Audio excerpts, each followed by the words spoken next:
I grew up in New York City my whole entire life. I've lived in Manhattan my whole life, grew up there. I'm just a big city kid. 9/11 happened on a Tuesday.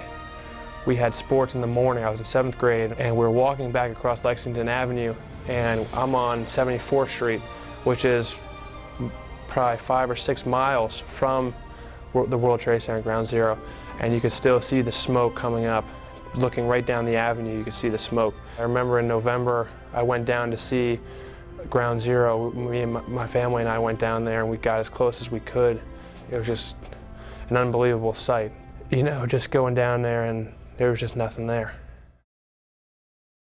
First time I went down after Katrina was that Christmas. My grandfather picked me up from the airport. On the way home, he drove me through, you know, the 9th Ward. It was just really amazing to see the destruction there. Because this is a city that I'd known, I'd grown up going to.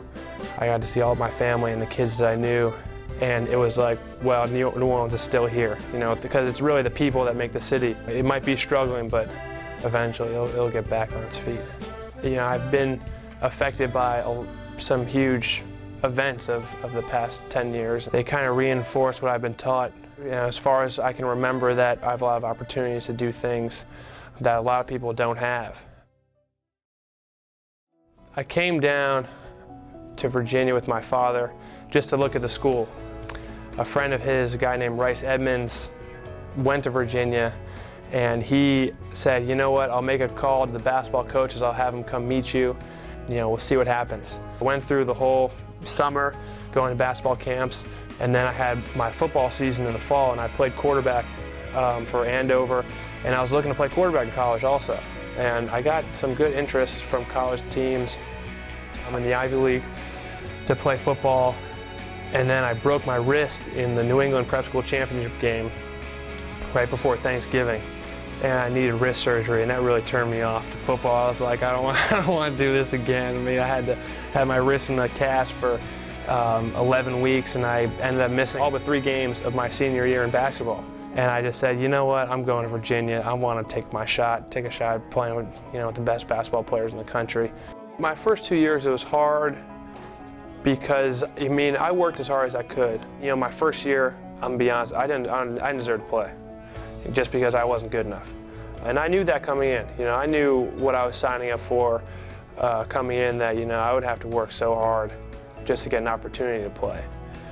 And my first year, I really just tried to get on the map and show my coaches that I was willing to do anything. And I would work as hard as I could, and I would be the hardest worked guy on the team. When Coach Bennett got hired, he came in and he said, everyone's got a fresh start. My first 2 years, I didn't really enjoy playing basketball at UVA.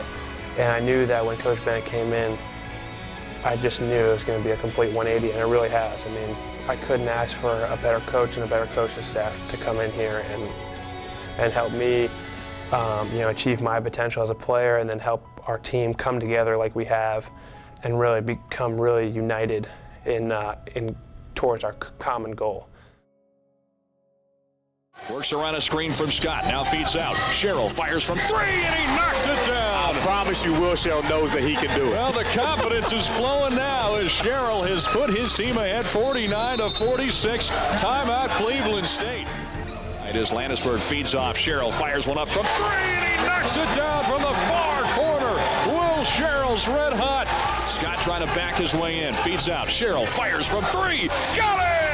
Will Sherrill strikes again. He is in fuego. It was great because we were losing.